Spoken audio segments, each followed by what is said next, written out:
Hi there, my name is Victor and I am a master technician. Please be aware that I do not represent any company. I'm not endorsed by or affiliated with any automotive manufacturer or car dealership. All opinions expressed in this video are my own, and all trademarks, logos, and brand names are the property of their respective owners. Hey guys, welcome back.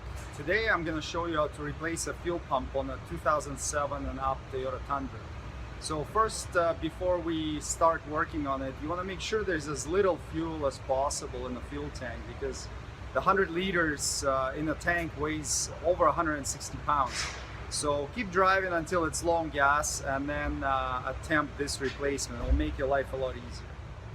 Okay, so let's start off by disconnecting the supply line and the return line that come out of the fuel tank and go forward. So you want to pop this clip up like that. See, it just slides up and down. And then pinch the two blue tabs with your fingers and then wiggle it off. You see, one line comes off. We're going to do the same with this return line. Slide the yellow collar up. Pinch the two blue squares with your fingers and then slide it off. Usually there'll be some fuel coming out of here, so be ready for that. Wear goggles or something and have a rag or a drain pan to catch the fluid that comes out. Okay, so the next step would be to disconnect the hoses running to the charcoal canister. My truck doesn't have a charcoal canister. I removed it. And then there is this big one right here. So it has this red kind of a lock retainer piece. You want to grab it with the two fingers and spread it out a little bit like that and slide it back. So once you slide it back and it looks like that, you just wiggle it off the charcoal canister and it's disconnected. Okay, so after the charcoal canister is unhooked, you want to undo the fuel filler hose. So just a 10 mil clamp right there and then slide it off. That's it. One more thing you gotta do after you disconnect the hoses is unclip this harness right here that runs to the truck from the fuel tank.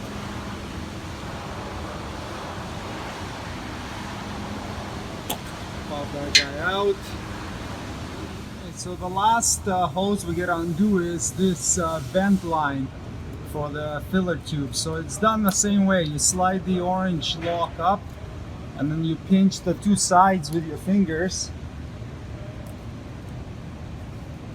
and slide it off. So now all the hoses are disconnected. We can move on to the next step. After you pop out this vent hose, after you're disconnected, you need to pop it out of the little bracket that it sits in so that the tank can come down. If your truck is a TRD off-road one, there will be like a large skid plate underneath the whole fuel tank. So you want to remove that first. It's only 2 bolts and nuts holding it off.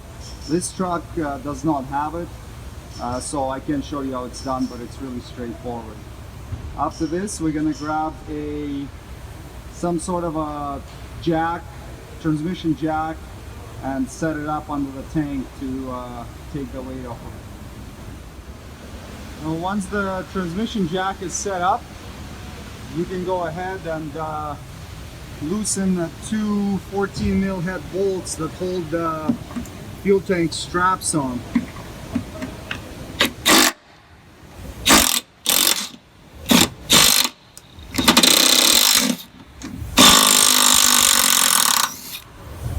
Okay, so that's one. There's the other one.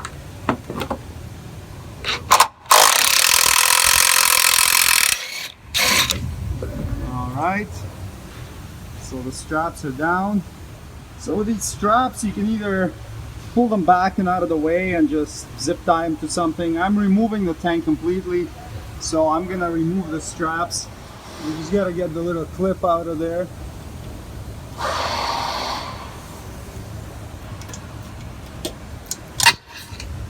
The clip is out, and you push the pin through, and then the strap comes out. You can do the same with the other one if you wish. Keep it out of the way. So with the straps out of the way, you can lower the tank a bit. Be careful, don't go too far down with it or you'll rip the wires right out of the fuel pump connectors. So you can go down a little bit, just enough to reach up there and disconnect the wiring.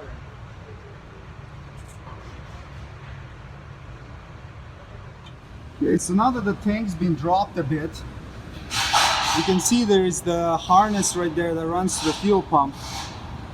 And there is a clip right there that kind of holds it onto the tank. So we gotta pop that clip out of there. It's a bit of a pain, hard to get inside there to get it off, but it needs to be disconnected. All right, there we go. So now the tank can come down a bit more.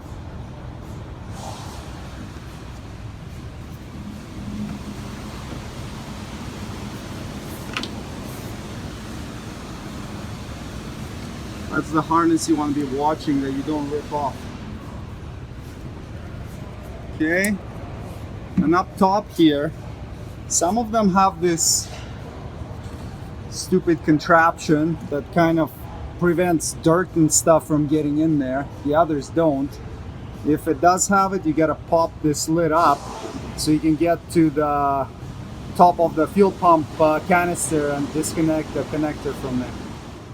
So this is the cover that we need to pop up. There's a tab right here on this side, and then this lifts up and it comes off, and there's your fuel pump connector right there. So sometimes you can just squeeze it with your fingers and take it off. Other times you have to use a little needle nose plier, so that's what I'm gonna go and grab right now. Okay, so there's the connector. Squeeze the tab on it and wiggle the thing off. That's it. The tank's ready to come down now. Okay, so with a tank on the ground, you want to blow out all of this dirt, dust, dead spiders and bugs before you open this top.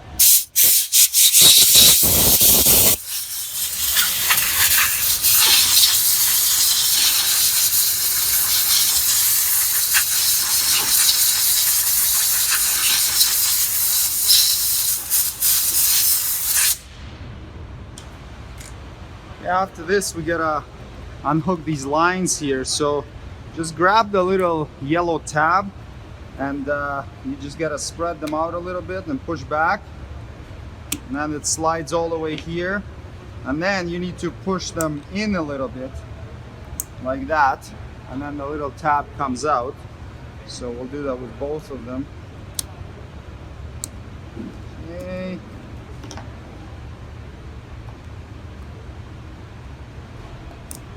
All right, and then the lines, just wiggle and jiggle them off and just stick them out of the way. So after this, you want to take this top ring off, and we have a special service tool for the work that engages with the ribs on it. You can jimmy rig something like a metal bar across it and then use a ratchet or a couple of screwdrivers, or I'm sure there's many ways to do it. One thing to note is, as you're spinning it off, there are these little metal hooks, or not metal, sorry, plastic hooks. There are 3 of them, 1, 2, 3, and there are little plastic triangles on the lid. So as the hook reaches the triangle, it's not gonna wanna go anymore, and if you keep cranking on it, it will break the hook off. These are just here so that the ring doesn't unspin. I mean, I doubt that it ever could or would, but still. So as you get to the triangle with a tab, just lift it up with a screwdriver, and then it's gonna clear it, and then you can keep turning it. Okay, so with my handy special service tool and a breaker bar, I'm just gonna start loosening this. And as the little plastic bits get to the stoppers, just pop them up and out of the way.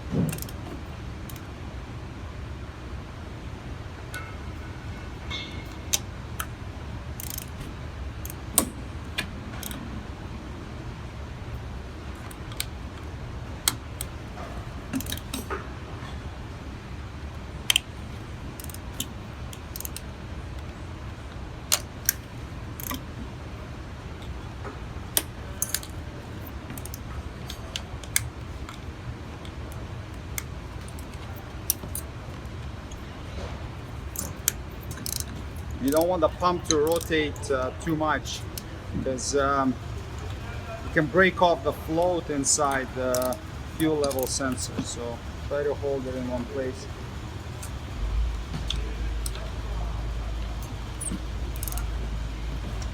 All right, and that's it. So the ring comes off, and then the pump assembly, basket, float sensor, everything just pivots out of there, just like that.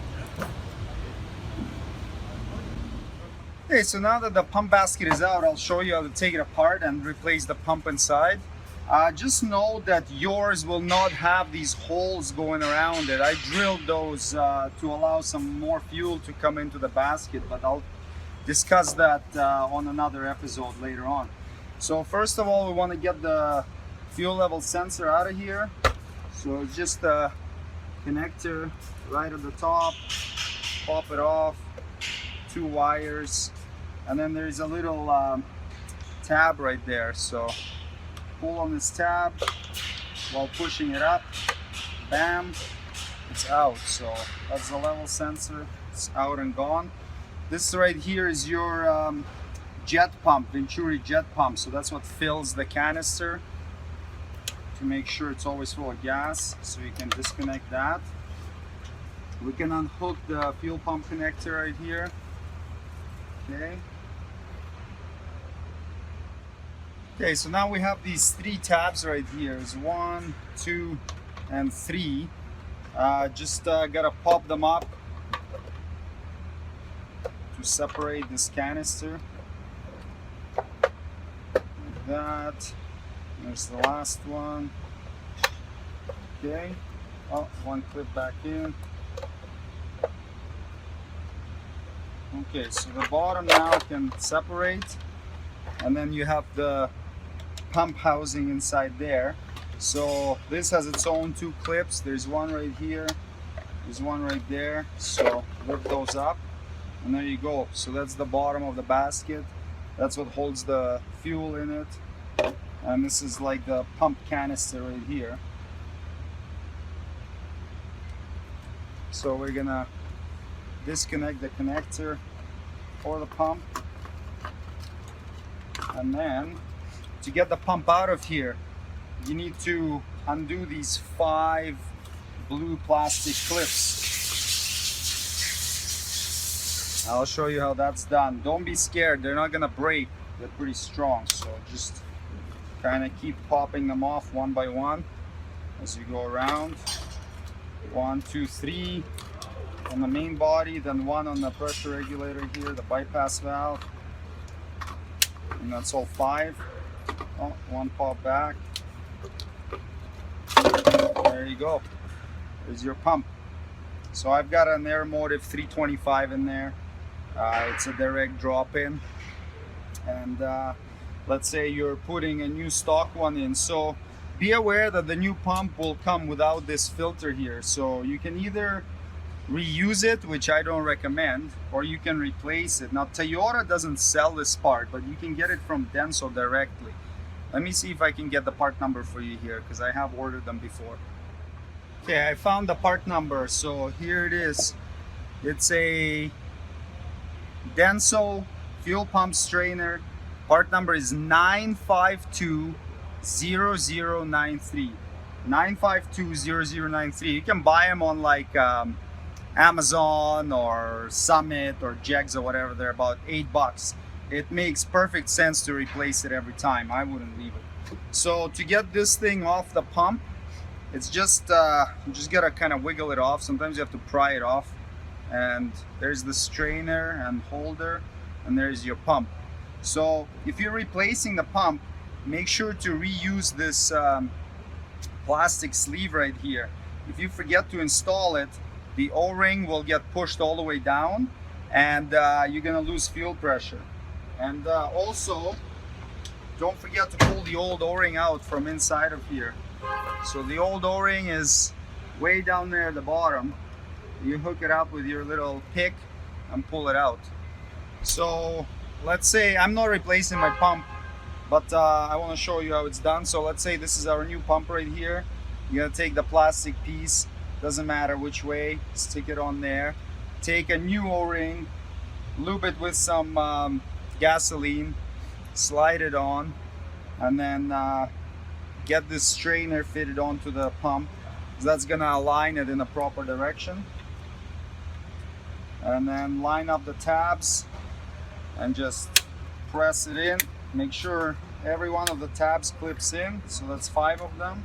All right. So that's good to go. Now we can throw it in here.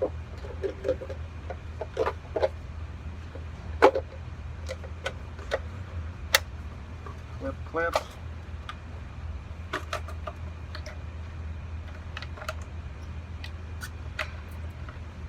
Just like that. Maybe it makes sense to actually plug the pump in before I do all of this.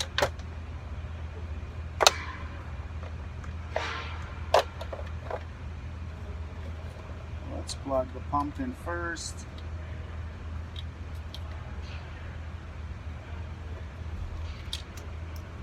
Black side.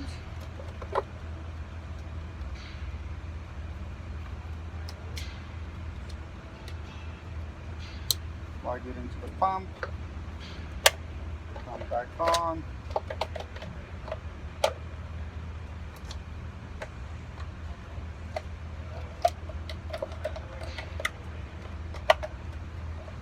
Line everything up properly.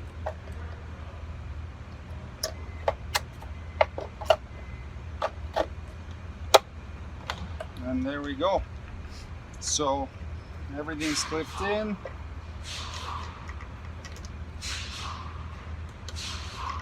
Fuel pump plugs goes back in here. The little siphon for the jet pump goes here. That clips in. And then this little sensor, just line it up where it's supposed to go, kind of like that, and you just push it down, and that's it, it's attached. And connect the wire here, and then it goes and fits into this little guy.